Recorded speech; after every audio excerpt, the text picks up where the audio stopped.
Survei indikator mengatakan tingkat kepuasan publik pada kinerja Jokowi jeblok. Hasil survei indikator politik Indonesia menyebut tingkat kepuasan masyarakat terhadap kinerja pemerintahan Joko Widodo menurun.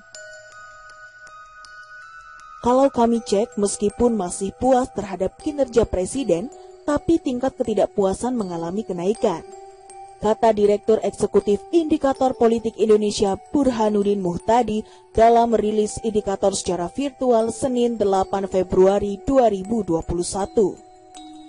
Bahkan ia menyebut tingkat kepuasan terhadap Jokowi terendah pada Juni 2016 dan belum pernah di angka di bawah 65%. Namun selama setahun terakhir, tingkat ketidakpuasan terhadap Jokowi mengalami kenaikan dari 28% sekarang menjadi 35,6%. Titik terendah tingkat kepuasan terhadap Jokowi terutama ini, bahkan sejak Juni 2016. Sekarang ini 62,9%, ucap dia. Burhanuddin menuturkan, meski penurunan tingkat kepuasan terhadap kinerja Jokowi tidak terlalu signifikan, Jokowi harus mengantisipasi hal tersebut. Meskipun tentu tidak terlalu signifikan, tapi cukup lumayan, turun 68,3%, jadi 62,9%. Tapi tren ini kalau tidak diantisipasi oleh presiden, itu bisa jadi alarm, karena sebagian dari pendukung loyalnya sudah mulai bergeser, ujarnya. Tak hanya itu, Burhanuddin menuturkan angka 60% tingkat kepuasan terhadap Jokowi dipengaruhi tingkat partisipan dari pendukung Jokowi.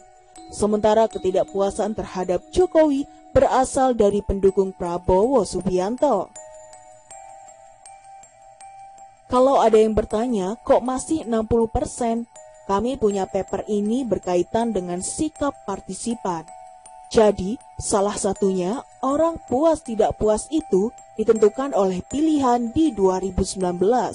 Orang pendukung Jokowi cenderung puas terhadap kinerja Jokowi. Pendukung Prabowo cenderung tidak puas meskipun Prabowo sudah menjadi bagian pemerintahan, tuturnya.